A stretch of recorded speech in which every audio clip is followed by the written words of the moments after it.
Saudara, 3 nama tokoh menempati posisi teratas dalam survei Carta Politika. Ada Ganjar Pranowo, Anies Baswedan, dan Prabowo Subianto. Bagaimana kekuatan hingga peta persaingan ketiga tokoh tersebut di bursa bakal Capres 2024? Kita bahas bersama Direktur Eksekutif Carta Politika Yunarto Wijaya. Ada juga politisi Nasdem Willy Aditya dan Immanuel Ebenezer, relawan GP Mania. Selamat malam Bapak-Bapak. Selamat malam Priska, Willy, Noel. Selamat malam.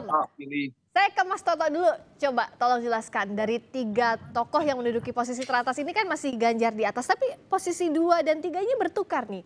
Anies di posisi kedua, Prabowo di nomor 3, apa bacaannya?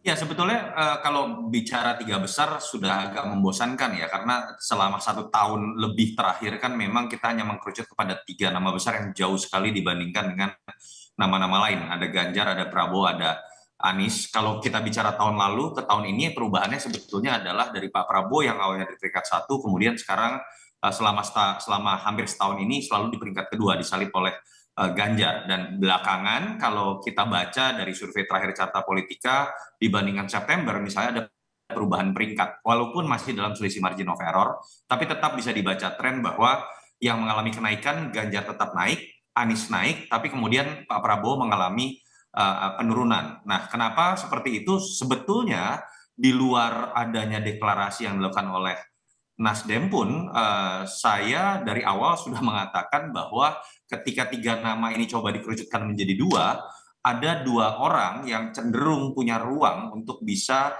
mendapatkan suara dibandingkan dengan 1 nama lainnya. Ada nama Ganjar dan ada nama Anies. Kenapa? Tidak bisa dinafikan bahwa 2024 belum bisa lepas penuhnya dari pertarungan lanjutan 2014-2019 yang cenderung juga bisa dikatakan sangat emosional.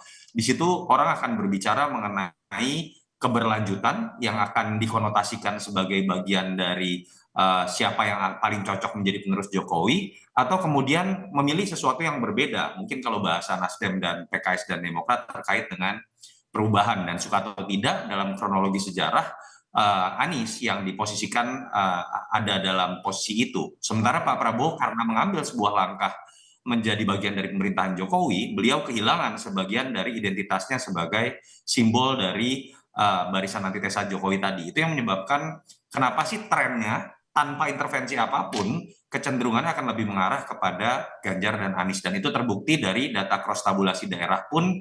Hampir tidak ada daerah kalau kita bedah data per Sumatera, Jawa Barat, Jawa Tengah, Jawa Timur, dan seterusnya, hampir semua daerah sekarang sudah dikuasai oleh Anies dan Ganjar. Oke, kalau dari Nasdem melihatnya ini memang efek kotel efek dari deklarasi Nasdem yang lebih awal, plus juga apakah memang brandingnya Mas Anies ini ya antitesanya dari pemerintah begitu, Mas Willy?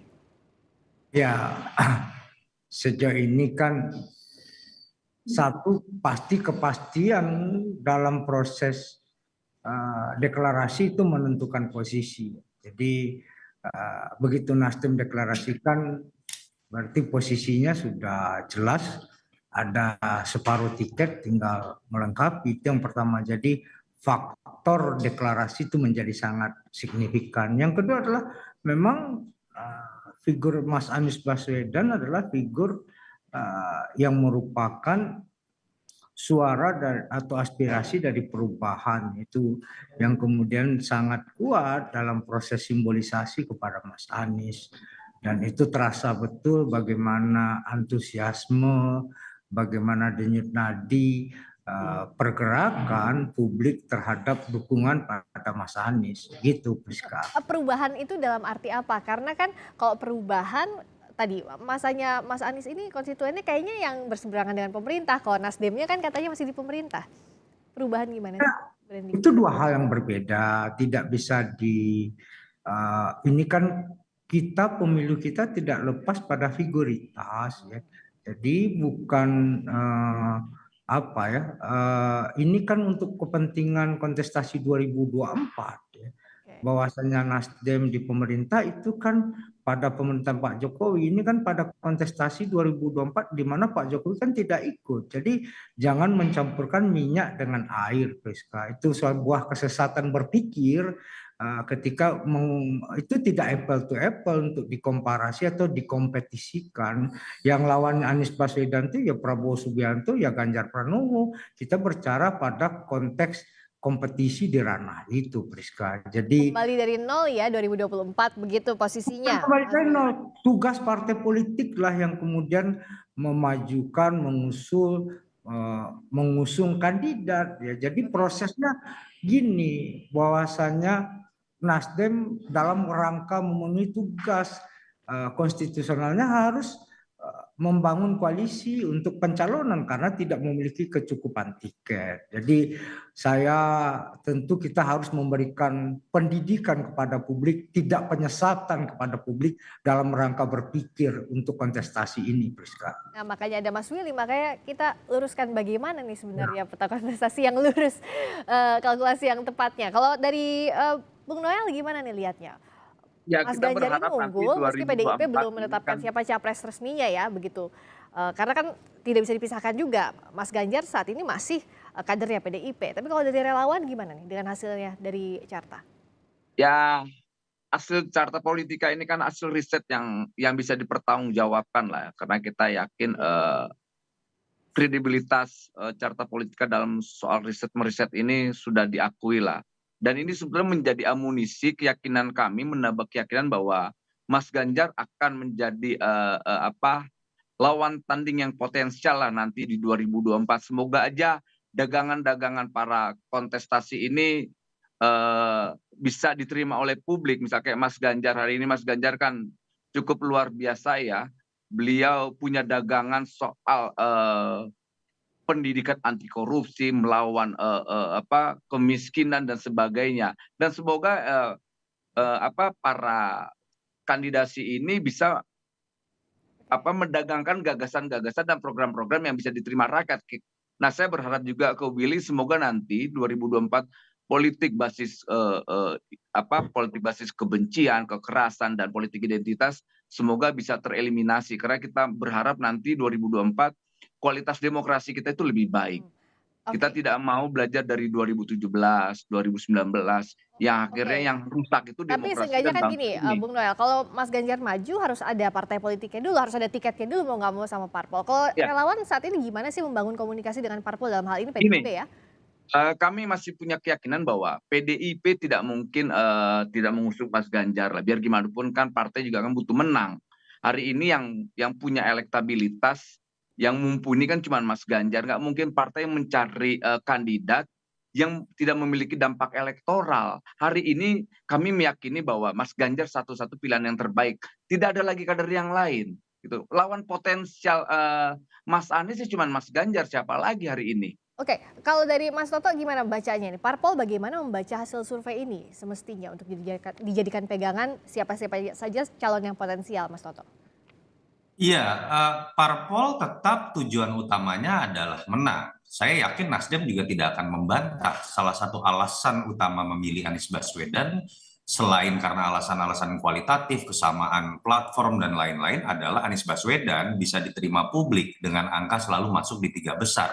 Karena kalau kita mau berbusa-busa berbicara kesamaan platform tapi orangnya tidak diterima publik, surveinya rendah kan juga buat apa? Karena pemilu itu tujuannya untuk memenangkan pertarungan, mendapatkan power untuk kemudian bekerja lagi buat rakyat. Jadi tujuannya pasti adalah mencari kekuasaan dan pasti faktor elektabilitas, terlepas survei mau dimaki-maki seperti apapun, tapi saya meyakini itu menjadi perbincangan. Di panggung belakang kita selalu kok berdiskusi dengan orang-orang yang misalnya selalu menegasikan mengenai faktor popularitas dan elektabilitas, karena hampir semua partai kok juga mengedepankan faktor survei ini. Itu yang pertama. Tetapi kan memang kita tahu kerumitan dari sosok Ganjar ini berbeda dengan Anies Baswedan.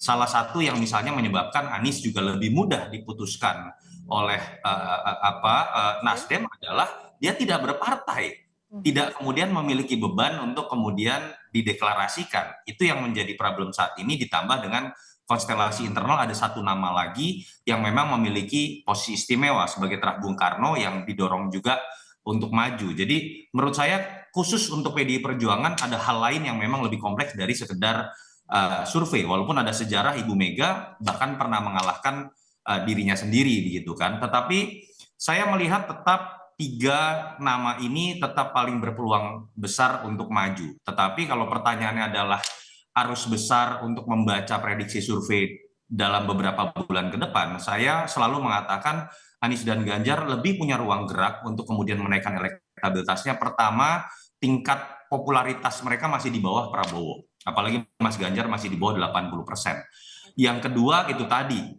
menurut saya kita nggak bisa menafikan bahwa Anies itu kuatnya di basis suara yang dulu tidak mendukung Jokowi. Itu nggak bisa dibantah di semua lembaga survei.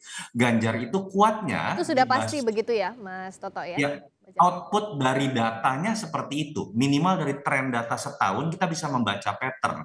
Sehingga kemudian kita nggak bisa menafikan juga bahwa dua sosok ini adalah dua sosok yang merepresentasikan dua kekuatan besar yang bertarung kemarin. Nah, tugas dari partai termasuk Nasdem adalah bagaimana memastikan polarisasi ini adalah menjadi polarisasi dalam konteks bertarung gagasan, bukan lagi bicara mengenai kebencian, Ya. apalagi isu sara begitu. Karena terakhir saya pikir mungkin apa ya, catatan kritis buat teman-teman Nasdem adalah ketika berbicara mengenai nama Mas Anies dan bagaimana posisi Nasdem di dalam barisan koalisi, saya sepakat itu dua hal yang berbeda. Dan nama Mas Anies punya hak untuk dimajukan oleh semua partai. Tetapi yang menarik kan adalah ketika muncul kata perubahan. Ya. Ketika Bagaimana memaknai ini begitu ya Mas Toto ya singkatnya? ya, ketika koalisi mungkin ya akan dilakukan bersama dengan dua partai oposisi. Pertanyaannya kan adalah sebagai partai yang ikut dalam serta membangun legacy dari pemerintahan Jokowi 2 periode loh, bukan 1 periode. Ketika berbicara mengenai perubahan, munculkan dong gagasan apa sih yang dimaksud berubah. Ketika bicara berubah kan artinya ada sesuatu yang selama ini dianggap stagnan sehingga tetap harus dirubah. Contoh kecil deh misalnya, Demokrat dan PKS menolak yang namanya kenaikan BBM. Nasdem menerima. Lalu logika apa yang membuat kemudian ketiga partai ini merasa punya kesamaan platform yang simbolisasinya adalah Anies? Pertarungan gagasan seperti itulah yang menurut saya menarik, termasuk ketika Nasdem bisa memulai itu dengan mempertanggungjawabkan tafsir-tafsir orang mengenai dua posisi Nasdem ini, menurut saya akan menarik untuk jadi sebuah dialektika. Oke, saya tanya ke Nasdem sekarang. Jadi gimana pertarungan gagasan termasuk menjawab catatan kritisnya Mas Toto tadi, Mas Willy? Singkat saja masing-masing. Nasdem dibangun dari politik gagasan. Jadi Toto nggak usah khawatir dengan jejak rekam Surya Paloh, dengan jejak rekam saya. Noel tahu persis bagaimana kami bergerak memperjuangkan demokrasi dan kualitas demokrasi.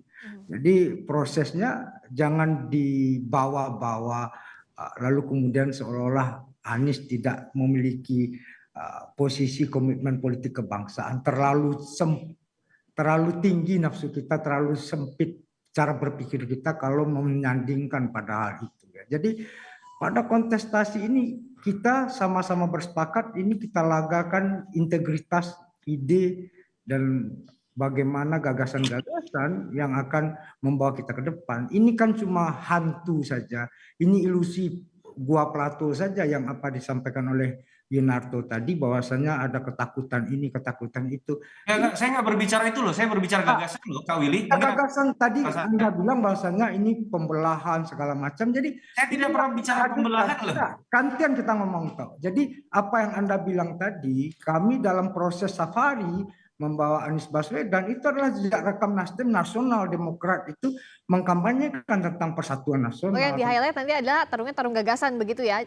Ya, jadi jangan kemudian apa yang sudah terjadi pada dua pemilu kemudian kita sebagai manusia yang berbudaya dan manusia ingin memajukan peradaban, tentu kita melakukan beberapa koreksi-koreksi. Jadi spirit perubahan itu apa yang belum dilakukan hari ini itu yang kemudian kita majukan. Pada konteks itulah kemudian kita harus bangkit bersama. Jadi kan standpointnya waktu kita mendeklarasikan Mas Anies itu change and continuity. Mana yang kemudian harus dilanjutkan, kita lanjutkan. Mana harus diperbaiki dan dirubah. Jadi ada poin yang dilanjutkan juga itu jangan dikhawatirkan begitu ya.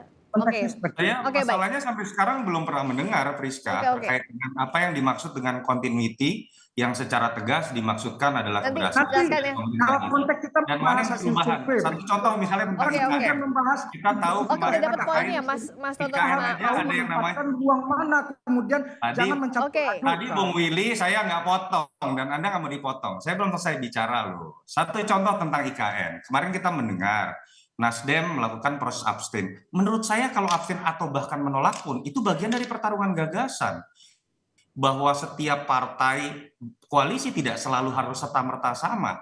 Ini yang menurut saya malah seharusnya saya mendorong teman-teman Nasdem berbicara mengenai gagasan dan bisa lebih terbuka, apalagi sudah berbicara mengenai perubahan, mana dari pengalaman ada di dalam pemerintahan Jokowi yang memang tadi disebutkan sebagai bagian yang harus menjadi continuity dan mana yang memang harus ditolak gitu. Itu menurut saya yang malah jadi menarik dan disitulah Nasdem bisa kemudian mempertahankan rasionalitasnya di satu sisi menjadi partai bagian dari pemerintah, tapi di sisi lain juga bisa berbicara mengenai Oke, jadi kalau dari masa depan. Nasdem Itu saja kok bisa sebenarnya. lebih berani lagi untuk speak up tadi seperti yang ditantang oleh Mas Toto, mana yang harus dilanjutkan, mana yang tidak soal gagasan tadi Mas Willy. itu kita harus membedakan posisi kita sebagai surveyor yang objektif dengan konsultan politik ya. Saya sekali lagi menghimbau teman-teman untuk objektif berpikir. Kalau tidak, inilah yang kemudian menjadi basis pembelahan itu terus-menerus.